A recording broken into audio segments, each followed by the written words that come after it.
any death threat attempt on him, God should preserve his servant. Drum, I told you, is a trumpet.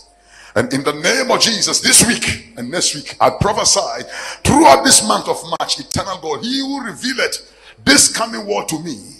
Maliko toka tamba kadabasakaya. Protect your servant, Donald Trump.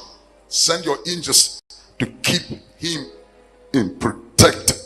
And I pray for Benjamin Netanyahu, any Lebro Sankaya, ambassador of America or leader that shall be shot dead, protect him also from dying in the name of Jesus. I pray that any eternal war within America, within Germany, within Italy, within London, Lokata, disarm the arms of forces, the armed forces, disarm them, oh God. Any terrorists, expose them